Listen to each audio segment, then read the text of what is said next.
Hindi po ba? Praise God and welcome again to those who are live stream, nasa live stream. Amen? Kahapon talaga pong napakasarap. At alam niyo po, ang JTG,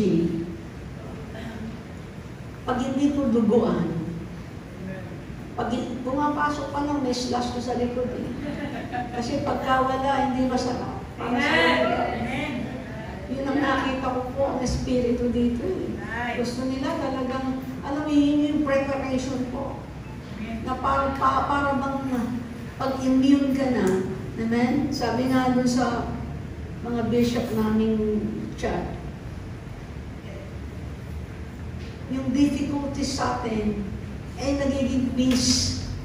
It's not to become immune, but it is in difficulties, it is becoming peace. Because sometimes the Word of God are very difficult, right? Have you noticed that? Kaya nga po, ang Word of God ay ina-unfold sa atin ng Panginoon. Ina-unfold and i-disclose. That is why we are now in the generation of revelation. Because everything now is being exposed. And if kung tayo po hindi pa natin itong makayanang tanggapin at paglaro at paridati ng ating buhay sa mundo. Kahapon sino po nandito, no? Napakasarap po eh. Now, hindi na tayo pwedeng mag-entangle sa mundo, hindi na tayo pwedeng makinig sa mundo. We have to accept the Word of God, whether it is difficult, it is hard, or not. And then probably, it's not probably, it is for sure. 90% of what God requires for us is not easy. Yes. Are you with me, church? Amen. Listening. Mag-say amen lang po tayo kung tayo po ay nakakaunawa o nasasarapan o talagang parang may nabibreak sa atin. Ako po ganun pagka minsan hindi lang naman sa dahil malaya ka o nalalaya ka. Amen? Na hindi ka maka-amen. Minsan, pag talagang napakalaya ka sa salita ng Diyos, mas malakas dapat ang amen eh. Hindi dapat na lumalaban pa ng aray ko po. Parang ang hirap tanggapin na. Kasi nalulungkot ka. Alam niyo, pag napapalaya tayo, malakas ang dapat ang sigaw ng kalayaan eh. Dapat napapasaya tayong lalo. Amen? Hallelujah. So, hallelujah. So, habang tayo po'y nasasaktan, diba? Noong panahon po ng mga persecutions na una po, like for instance during Christ, the time of the persecutions of the apostles and disciples after the ascension of Christ. Talagang dumanas sila ng sobrang persecution. Hindi lang ng apostles, kundi yung mga downline, mga sumunod. Talagang grabe po. At habang sila po ay dumadanas ng gano'n, lalo silang tumatapang, at lalo silang nangangaral, at lalong kinakalat nila yung dugong sumisigaw. Na po. Amen? Hindi sila mga nagsipagtago sila para po hindi sila mahuli at hindi sila mailagay sa isang kulungan na hindi nila maipahayag ang salita ng Diyos. Pero ngayon, hindi natin naabutin yung gano'n. Ano po? Tayo po ngayon, kinakailangan ang sarili natin ang mapalaya. Amen! Yung sarili, kasi ang nagpe-persecute minsan sa atin, you never know, sarili mo eh. Amen! Yung tribulation na minsan dinadanas natin, listen to me, this is true, ay yung sarili mong pagsuway. Yun po yung masakit na tribulasyon. Are you with me? Yung ikaw mismo ay sumusuway at nahihirapan ang iyong spirito. Nahihirapan ang iyong isipan, parang hindi ka makalaya sa iyong damdamin. Bakit ganito mga mensahe, mami? Kasi we have to be prepared, amen, before the rapture takes place. Listen to me. Hindi po dapat yung sinod hanggang hindi mo na tayo nararapture. This is the scenario. The scenario is rapture muna, pagbaba niya, kasama niya tayo.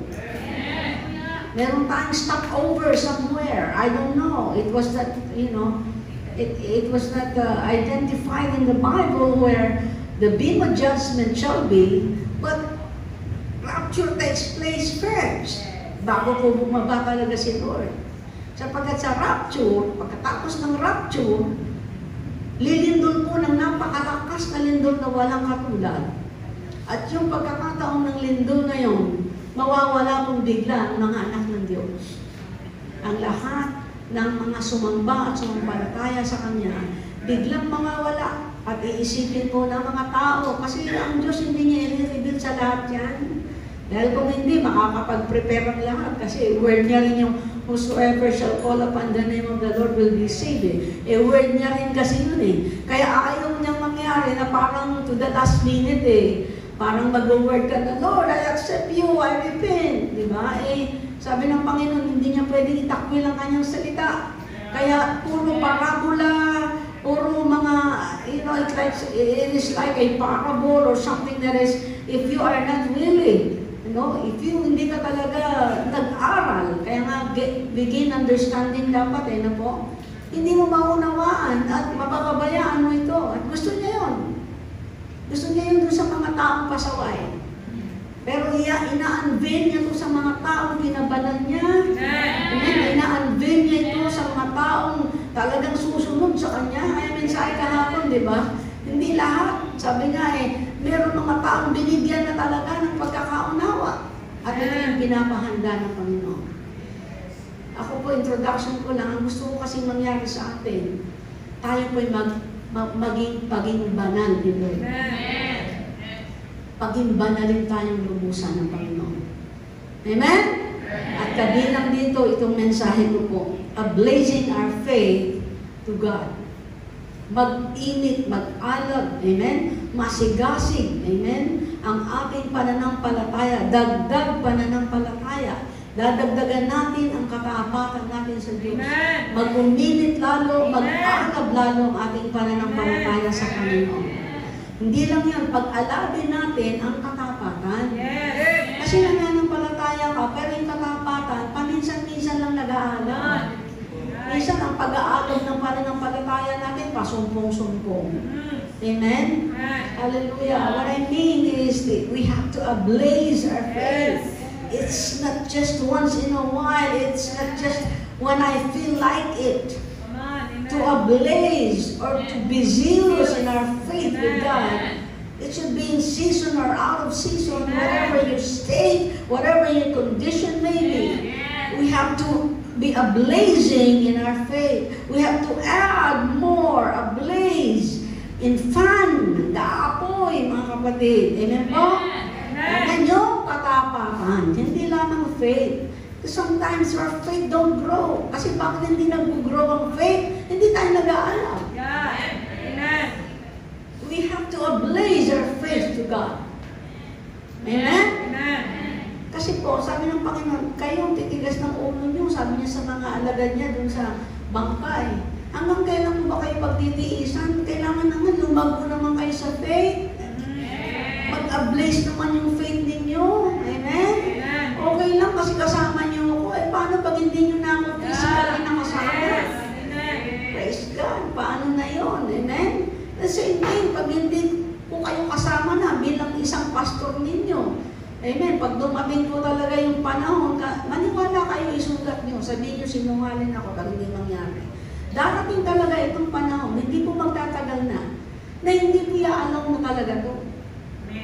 Hindi ito hula o anumang prophecy ko na parang chamba prophecy. It is written in the Bible that after 3.5 years, He will ask and He will demand everyone, great and small, whoever you are, and He will demand, sabi niya, na i-close natin at huwag tayo mag-worship kahit kaninong Diyos. Kahit na si Marla yung Diyos mo, si Rizal ang Diyos mo, si Moses ang Diyos mo, whoever your God will be, whoever your God is, He will not allow everyone to worship. Once He is, mailalantad na po yung Antichrist. Actually, He's already working. Hindi nyo ba alam na nandito na tayo sa one-world system? Lumayapak na tayo. Alam nyo ba yung one-world system? Sino nakakaintindi ng one-world order? Itaas na yung kamay yung hindi nakakaintindi para ko pa, sandali lang, tatakilin ko. Sino? Taas ang kamay, hindi nakakaintindi ng one-world order or one-world system. Meron ba? Sige, taas mo kamay mo. Alam ko, nakakaintindi kayong lahat, di po ba? So darating po, lumalakad na tayo. Ito na po yung isang simpleng one world order. One world order. Lahat magsusuot ng mask, Pilipinas lang. Social distancing, Pilipinas lang. O, di po mundo. Amen? Ibig sabihin nun, iisa na po yung magiging patakaran ng buong mundo. Yan na po yung magiging new normal natin kung anong inutos sa buong mundo, susundin ng buong mundo. Pagka sinabi ng one world order, one world system, one world government, lahat po yan, hindi na Pilipinas lang, hindi na Amerika lang, hindi na Vietnam lang, lahat-lahat po. Kaya ngayon, ang enhance ay pinagiging banal tayo at pag-apuyin pa natin, pag-alapin pa natin ang ating pong pananampalataya sa Diyos. Yun ang gusto mangyari ng Panginoon. Kaya kung maalat ang pananampalataya mo, wow, Sabado pa lang. Amen? Nananabik ka na. Praise God. At lahat ng utos ng Diyos, careful ka. Minumuni-muni mo, dinidili-dili mo na ang lahat ng inuutos ng Diyos sa iyo ay susundin mo. Are you with me? Alam niyo, ang Diyos mabait eh. Hindi naman lahat ng degree kaya natin tuparin. Katulad ko, hindi lahat ay nakakayanan gawin yung ginagawa ko. Pero imposible na ang utos ng Diyos hindi mo malaman para sa iyo. Meron pong general order dito, Panginoon, na kailangan nating sundin lahat. Hello? Kumbaga may one world, a new normal. Si Lord naman, hindi nga new normal eh, matagal na. Laon na, laon na. Naalala niyo yung laon na? Talaga, Mendelssohn. Amen! Ang utos ng Diyos, laon lang, matagal na. Tumanda na ang mundo, hindi siya nagbabago. The Lord says, I change not. I am yesterday, today, and forever, and I change not. And He will never change His word. Na hanggang ngayon ay kinikis-kis tayo, hinahasa, pinipilit tayong pumasok doon para makasama tayo sa pinaging banal. At pag pinaging banal ka, ang pinaghahandaan na lang po natin ngayon po, ready rapture. Yan lang po. Sabihin niyo sa akin po ano man, yan lang po ang hihintay na lang natin ngayon. Ayun po kayong matulad sa 5 foolish virgins. Kailangan tayo dun sa wise virgins. Why are they wise? Nag-a-ablaze ang faith nila dahil tumutupad sila, nagpapahalaga sila sa utos ng Diyos. Pinapahalagahan nila ang mga gawa nila sa Diyos. Amen? Tingin ba kayo? Ngayon, para kanino sa lahat ng chosen. Sino chosen? Taas ang kamay. Buksan natin sa 1 Peter, tama po ba? 2:7-10. Basahin ko po. Kaya nga, mahalaga siya sa inyong mga sumasampalataya sa Kanya. Ngunit sa mga hindi sumasampalataya, natutupad ang mga ito. Ang batong itinakwil ng mga tagapagtayo ng bahay, ang siyang naging batong pundasyon. At ito ang batong katitisuran ng mga tao. Batong ikadadapa nila. Natisod sila. Kasi nga, hindi nga kompleto ang pagsunod. Sila na rin ang nagtayo ng sarili nilang katitisuran. Kasi may mga utos na diyan tayo nadadapa. Ayaw natin kasi. Amen? Sila na rin na natisod. Amen? Sa mga utos, ikinadapa rin nila yon. Sapagat yung mga pundasyon yun na ibinibigay ng Diyos sa'yo. Itong 66 books, hindi lahat binigay sa'yo eh. May mga binigay si Lord sa'yo na alam mo, mga kapatid. Alam mo, amen? Na yay para sa'yo, batong pangulupang inilagay ng Diyos sa atin. Amen? So, balik, natisod sila pagkat hindi sila sumunod sa salita ng Diyos. Amen po. Ganon ang nakatakda para sa kanila. Naku, ayoko nun. Sabi mo, wala sa atin yun. Wala dito yun. Hindi ako kasama doon. Amen? Hallelujah. At dito po sa aklat ng Malakay, this is where I will begin, nanawagan ng Diyos sa mga hindi nagpapatuloy sa pag-aalab sa kanilang katapatan. Nananawagan ng Panginoon. Amen po ba? Sa lahat ng mga hindi po nagpapahalaga, hindi nagpapatuloy sa pag-aalab ng kanilang katapatan. God is warning here in this book to those, the people who are not ablazing, who are not in zealousness of their faithfulness to God. So God, are you listening to me? Do you understand this? Amen? Para madali ako, Tagalog na kaya lahat. Mga Amerikano kasi tayo dito eh. Amen? So kung tayo po ay nag-aalab, hindi, alam niyo pag sinabing maalab, ang pananampalataya mo, amen? Ang katapatan mo sa Diyos, hindi po pananampalataya, sorry, maalab ang katapatan. Sino gusto maging tapat sa Diyos? Hallelujah. Basahin natin sa Malakay, ito po yung isang napakagandang pagsunod sa Panginoon. Amen? Number 1, mga handog. Dapat tayo nag-aalam sa mga handog. Sabi mo handog. Magpapasko, magkakaroon ng famine, economic sabotage ginagawa ngayon, marami na walang trabaho, marami na nagsarang kumpanya. Mapalad ka, born again ka, kaya may trabaho ka eh. Magtanong-tanong po kayo nung ilan. Ilang bagyo, napakaraming namatay. Napakaraming walang trabaho, mga business nila, binaha. Wala, mga kotse, kung ano-ano. Nagkaroon ng binaha. Napakahirap. Pero sa ating mga, bakit sabi kanina, pinili ka ng Diyos. Amen? Isa ka sa chosen generation, a royal priesthood. Amen? Saan nagagalit ang Diyos?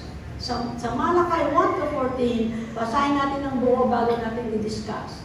Ang aklat na ito ay naglalaman ng pahayag ni Yahweh tungkol sa Israel sa pamamagitan ng Propeta Malakias. Sinabi ni Yahweh sa bayan ng Israel. Pag sinabing bayan ng Israel, kasama ka sa kanilang paniniwala. Kasama ka sa kanilang pundasyon. Amen? Kasi nung panahon na yun, ang Israel ay dapat ikalat nila yung natutunan nila sa Diyos. Parang iisa lang ang law noon. Law ng Diyos, law ng Biblia.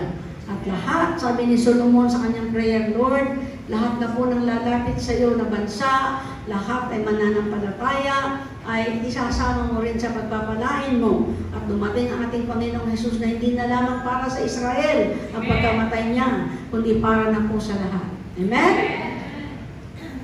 Inibig ko na kayo nung una pa man, subalit sinasabi naman ninyo, paano ninyo pinakita ang inyong pag-ibig? Sino gusto babanalin ni Lord na kasama sa rapture?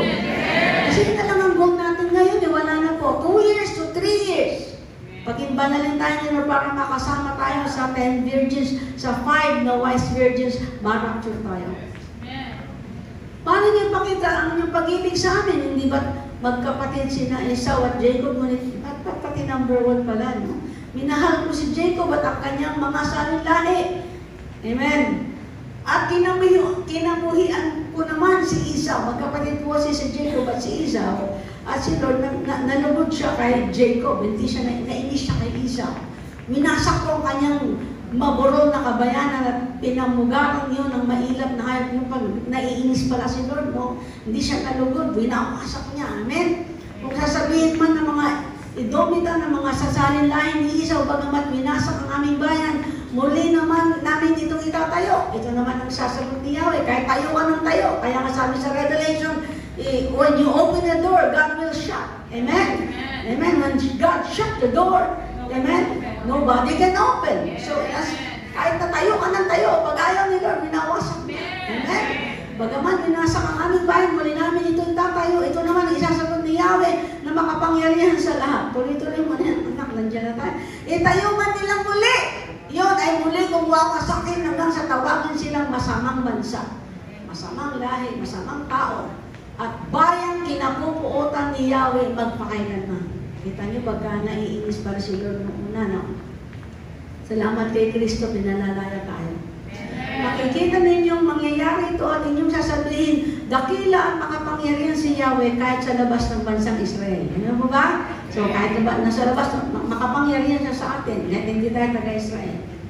Pinagsabihan ni Yahweh na makapangyarihan sa lahat, ang mga paring lumalapastangan sa kanyang pangalan. Yung pari dito mean priest, and we are all now included as a priest. Amen? Once you belong, sabi nga, you are now a royal priesthood, a holy nation. Iba naman kasi tinawag ko talagang nasa office ng pastor. But now, please remain seated po. Inaayawan ko po yung tayo ng tayo at mga gumagamit ng cellphone dyan. Please. Mahalaga sa atin ang pagdadakila ng salita ng Panginoon. So lahat ay royal priesthood na. Kasi lahat tayo nagmi-minister as evangelists, as sharer, as witnesses. Amen? Of Jesus Christ. Ang mga paring lumalapastangan sa kanyang pangalan. Marami pa rin hanggang ngayon ay lumalapastangan sa pangalan ng Panginoon. Pinaparangalan ng anak ng kanyang ama at ng alipin ng kanyang Panginoon.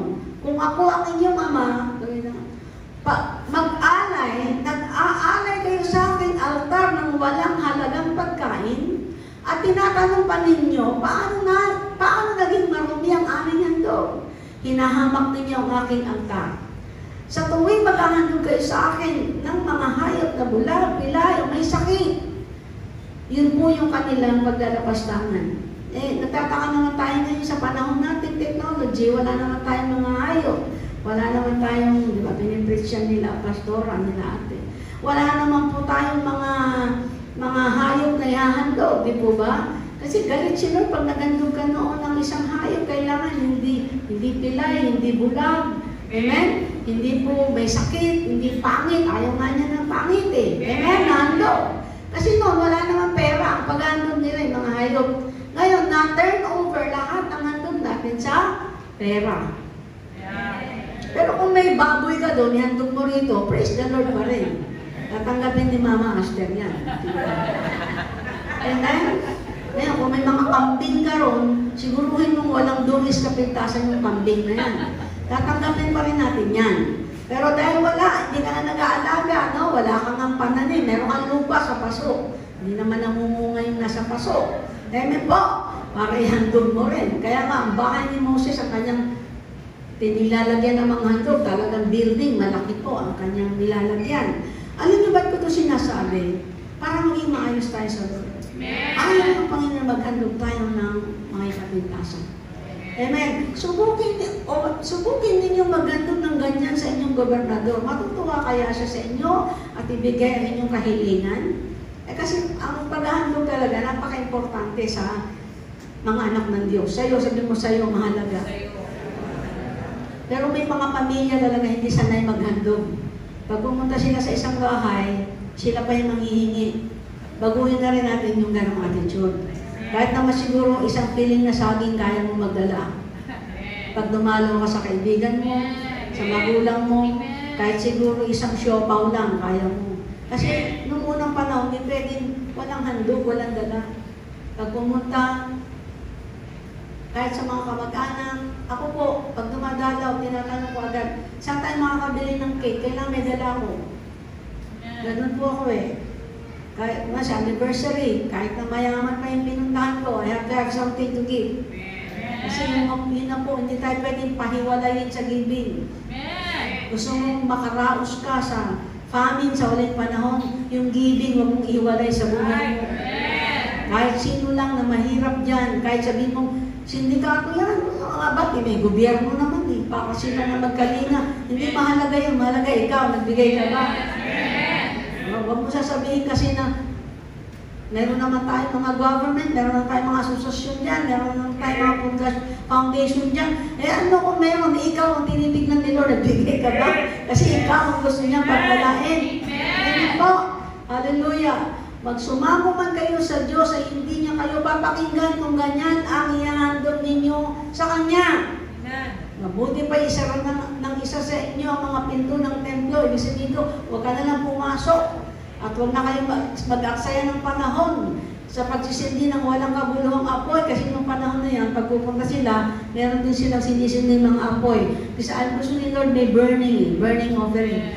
Amen? Ang panahon ng pagsisindi, walang kabuluhang apoy sa ibabaw ng aking altar at hindi ako nalulugod sa inyo at hindi ko tatanggapin anumang handog ninyo sa akin. Bakit? Ulitin ko ulit. Tuloy natin para matapos ko yun. Sa 12, meron pa ba? Iginagalang ang aking pangalan ng lahat ng bansa. Mula sa silangan hanggang kanluran, nagsusunod sila ng insenso at nag-aalay ng malilinis na handog para sa akin. Ako'y pinararangalan nilang lahat. Galit siya sa mga taong hindi marunong maghandog ng maayos. Isa ito sa pagiging banal ng isang Kristiyano. Marunong maghandog ng maayos. Hindi po ang Diyos ay basta-basta lang. Kung ano yung madulot mo, yun ang ibabalibag mo sa offering. Hello? At dumating ka bilang isang handog, ang itsura mo ay itsurang parang bagong gising. Hindi pa nagtututbrush. Kayo na po kasi handog, kayo mismo at yung makakayanan ninyo. Amen? Ano mo sabi ng Panginoon? Sinusumpa ko sila. Meron tong verse, sumpain silang mga naghahandog ng hindi tama sa akin. Amen? Ang tawag doon is defective offering. May mga kapintasan.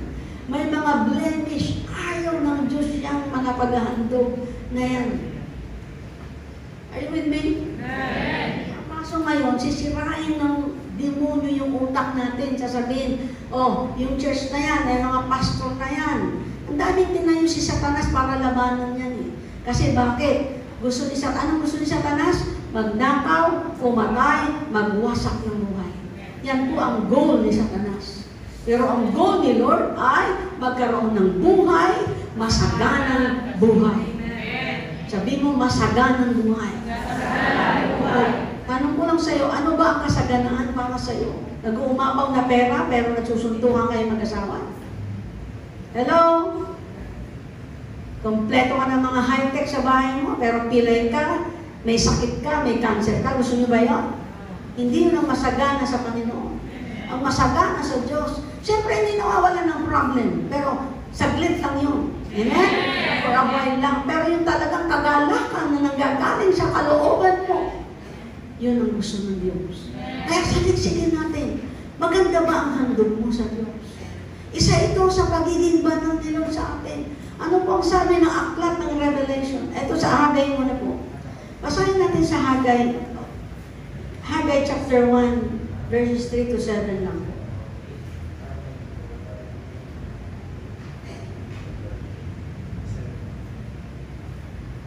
Are you with me? Yeah. Naintindihan po ninyo kung paano isang pagiging banal ng Kristiyano. I'm sorry, gusto kong sabihin ito sa inyo, ayaw ko kayong maghirap. Ayaw kong ipagpalit ninyo ang Diyos sa mundo. Bakit kayo nakikipagpalit ng sa Diyos sa mundo? Bakit? Kasi ang mundo, may bibigay niya lahat eh. He can give you everything. Nung subukin ng Panginoon ni Satanas, sabi niya, ibibigay ko lahat sa iyo mundo na yan. Sumamba ka lang sa akin. Paano tayo sumasamba sa Diyos? Dahil sa pera, dahil sa mga pangangailangan, iniiwan natin ng Diyos. Hindi pa nasa loob pa ng church, nangungarta pa. Dumadrama pa sa kapwa Kristiyano. I'm sorry to tell you this, pero nangyayari po yun. Dumadating sa church, may mga dalang na downlines at kung ano-anong mga pagkikitaan. Hindi Diyos ang kanyang inuna. Meron dito, nakitang mayaman, yun ang gusto niyang kaibigan pagkat gusto niya. Sabi ng Panginoon dito sa Bible, sa New Testament, maraming tao sa uling panahon manlalangis, makuha lang ang ibig. Are you listening to me, church? Manlalangis, kaibigan niya yung mga masagana, didikit sa mga meron. Wow, hindi ganun ang gustong handog ng Diyos. Ayusin mo sarili mo, ikaw ang number 1 handog. Walang kapintasan sa Panginoon.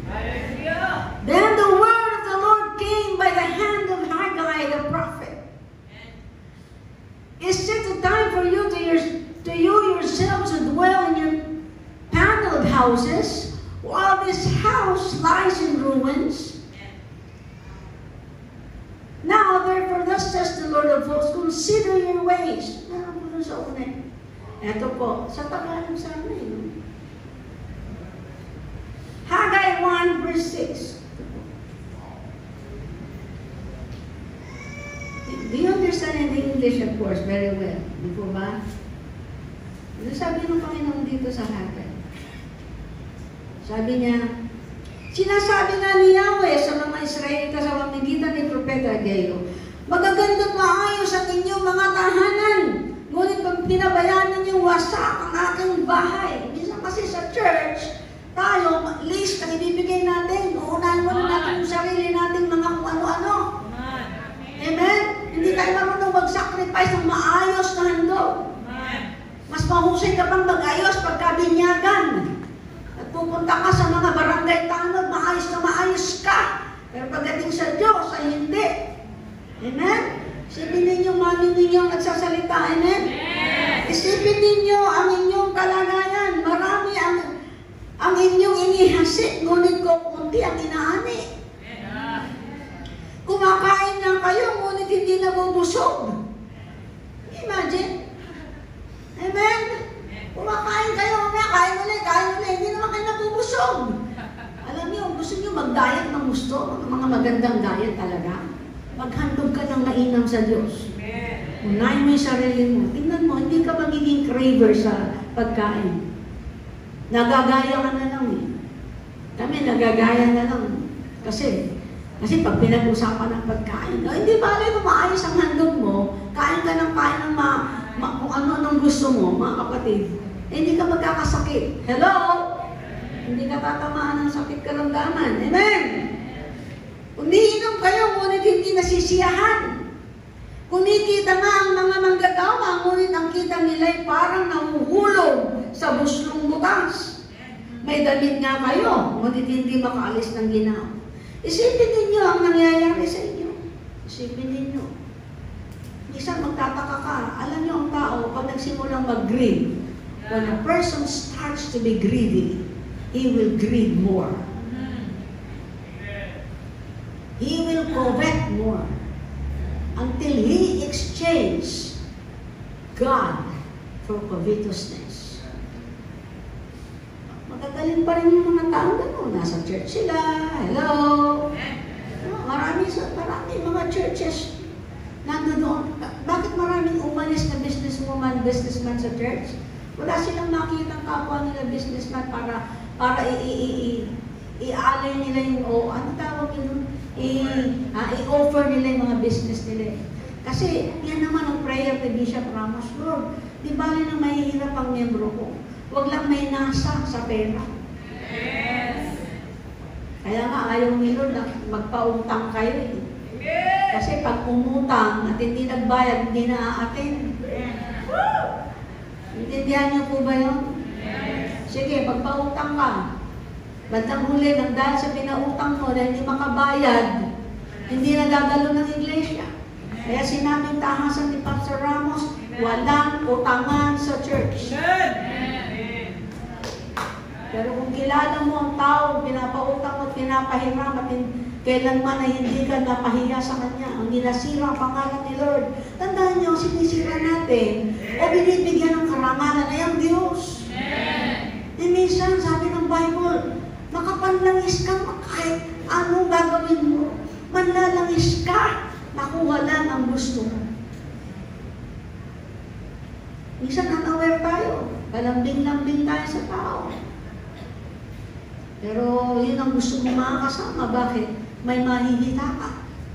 No, tingnan natin ito. Sabi ng Panginoon, hindi susumpain ko ang mga handog na hindi maayos. Kahit magtayo ka pa ng magtayo, giba't-giba, magtataka ka. Minsan kumita na 100,000, wala pa rin. Biglang kumita ng kalating milyon, yun pa rin ang bahay. Pero yung mga hindi kumikita, halos tama lang sa trabaho niya, kanilang kinakain. Maayos ang buhay niya. Bakit po kayo piniprepare dito mga anak, para hindi tayo magkaroon ng gutom at famine pagdating po ng prophecy ng Revelation. Pakibigay nga sa akin yung Revelation chapter 6 verse 5 to 6.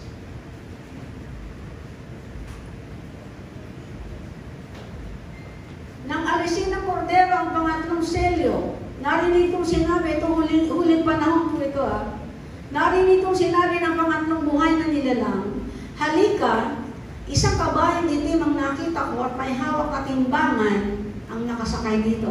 Timbangan. May narinig akong parang isang tinin na nagbumula sa kinaroroonan ng apat na buhay nilalang na nagsasabi, isang takal na trigo lamang ang mabibili ng sahod ng sa maghapong trabaho at 3 takal na harina lamang ang mabibili sa ganoon ding halaga. Ngunit huwag mong pinsalain ang langis ng olibo at ang alak. Ang olibong langis ito mga Kristiyanong may Holy Spirit. At yung alak, yun po yung mayayaman na pwedeng gamitin ni Satanas at pwedeng gamitin ng Diyos. Are you with me, church? So ano po ang ibig ko iparating po dito para mag-alab po ang ating paggawa at katapatan sa Diyos, ayusin natin ang ating mga sarili bilang mga handog na maayos sa Diyos. Paano ka magiging handog? Hallelujah, nasa church ka, pero andun pa rin na nagsisinungaling tayo. Sabi ng Panginoon, you are now the temple of the living God. Amen. Ikaw na ang templo, hindi mo pwedeng pagsabayin si Belial at si Kristo sa sarili mo. Isa lang ang pwede mong piliin. Hindi ka mo pwedeng paglinggo, Kristiyano, pag-Lunes. O kaya, kahit na nasa church ka pa, pero ibang layunin mo. Sisirain mo ang church. Amen? Dahil sa mga maling gawa. Pagkat, ito po, pagpapahalaga sa Diyos sa pamamagitan ng mga gawa. Malakay chapter 2 verse 1. Ayusin natin sa sarili natin. Maikli ang mensahe ko pero mahaba lang dahil sa computer.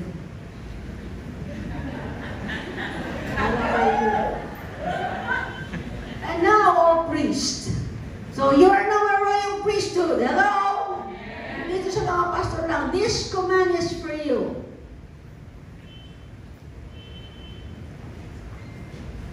You will not listen. If you will not listen, if you will not take it to heart to give honor to my name, says the Lord of hosts, then I will send a curse upon you, and I will curse your blessings. Indeed, I have already cursed them because you do not lay it to heart. Behold, I will rebuke your offspring, pati mga anak mo, nilahi mo, and spread dung on your faces, the dung of your offerings, and you shall be taken away with it. Walang magiging kwenta. Kapag man nandito kayo, maganda ng mensahe.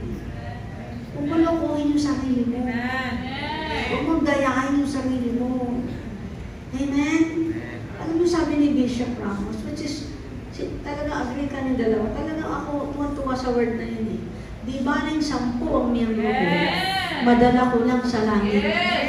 Kaysa sa 100 o 1,000 miyembro na mapupunta sa dagat-dagat ng apoy niya.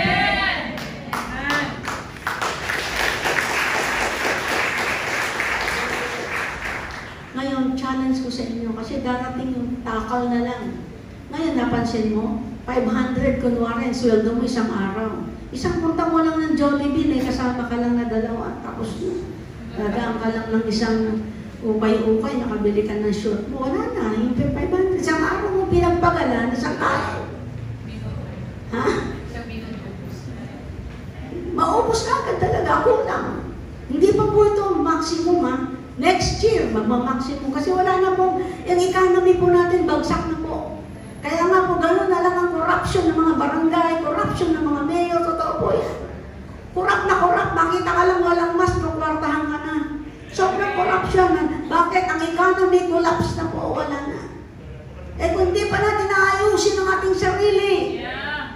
Nagkaroon ng famine, ng pandemya, epidemic yung Canada minsan. Nagkaroon ng epidemic doon, talagang wala na silang mabili. At nakita ng pastor, binuksan niya ang kanyang church, yung pastor o church, sa katulad nito. Namigay sila, yun ang ginagawa natin eh. Namigay sila. At nagulat siya, may mga Kristiyano pumila ng pagkain dahil gutom na gutom. Wala nang mabili. Dapat din tayo kasakali doon. Sabi ko, ba't kaya ako walang ayuda? Nireview ako ni Lord, ba't kailangan mo ng ayuda? Ikaw mag-ayuda. Amen! Kasi na minsan may greed pay. Iwasan natin mga parinig sa Facebook, mga pera. Iwasan natin mag-apros-apros ng tao nang dahil makalangis ka lang, mabilang ka lang ng hindi na kapalit tsokolate o isang manok. Hello! Ayusin na natin ang ating sarili. Maging masamyang mandog tayo sa Panginoon. Upang nakahanda tayo. Sa pagdating niya, tanong ko sa iyo, ikaw po din lang ang gusto ng Panginoon dito, maayos na handog. Pag itutuloy yung Malakay chapter 3, ninanakawan niyo ako. Sabi ng Panginoon, sabi ng mga tao, paano ka ba namin ninanakawan, Lord? Siyempre naman, pag pupunta yung mga priest, yung mga pariseo, talaga naman kung magbigay, ano po. Pero ang sabi ni Lord, hindi maayos na handog.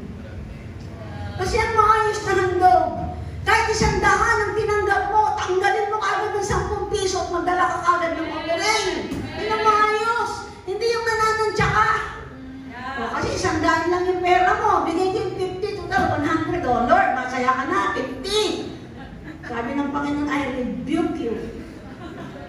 Kasi pag tumanggap ka na 100,000, hindi mo kaya ibigay yung 10,000. Madali lang yun, kasi 100 piso lang yun. Madali mong ibigay. 50, dahil bukas pa 100 ka na naman. Are you with me? Place your faithfulness to God.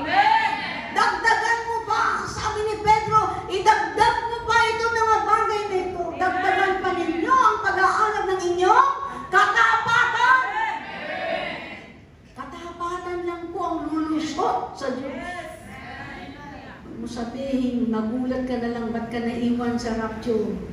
Bakit ang bahay ko ganito pa rin? Bakit kasama pa rin ako sa nagsusumiksik sa mga ayuda? Bakit nandun pa rin ako naiiwanan ko ang Sunday? Makuha ko lang yung ayuda ko. Bakit? Hindi kayo nag-aalab sa katapatan sa Panginoon. I'm sorry kung ikaw yun, sabi mo dapat, praise the Lord. Pwede mo lang sabi ganun, praise the Lord. Praise the Lord. Sabi nga ni Pastor Gino, inahamon ko rito, sinungaling kayo, pag di kayo nagkita pa ako. Sige nga, sinungaling kayo, sabi niya kahapon sa mga tao. Huwag niyo sabihin, totoo yung ginagawa niyo. Kasi po ngayon, labanan ng pagiging totoo. Amen. Labanan ng pagiging totoo. Sinusundan ko lang po yung kasi ayaw ko ng JTG na naghihirap, nahawa ko.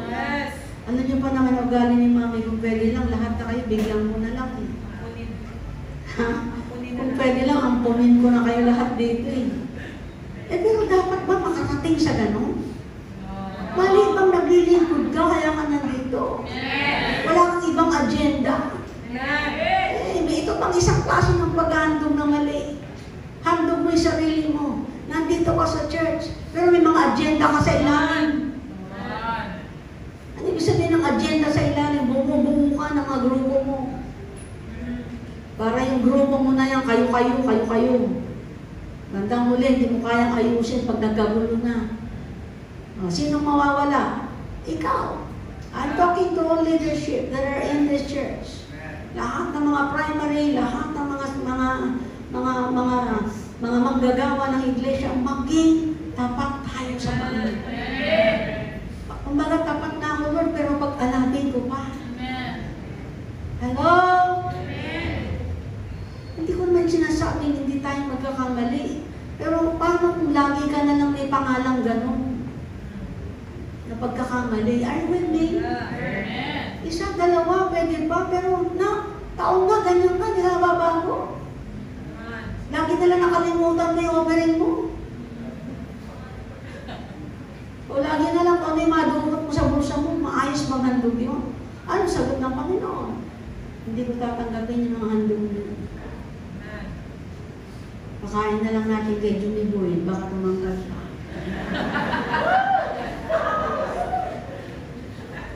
Pero para tanggapin ni Lord. Mami, church lang naman din ang tumatanggap. Ano bang alam niyo sa Diyos?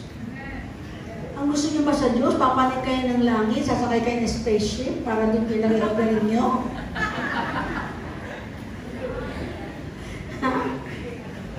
Sasakay kayo, baka sa buwan niyo gustong dalhin. Sige. Dinadala niyo lang naman eh. Lalo kung malaki na, parang ayokong bitawan nito ah. Alam niyo, Paskong pasasalamat ang ating tema. Marapat na magpasalamat ka, hindi ka tinamaan ng COVID. Hindi trangkaso. Tinapak-tapakan mo lang yung trangkaso tubo. Grabe ka. Grabe ka, anak ka ng Diyos. Kahit anong sakit, pambihira kung ayaw mo rin lang ma-hospital, kaya mo eh.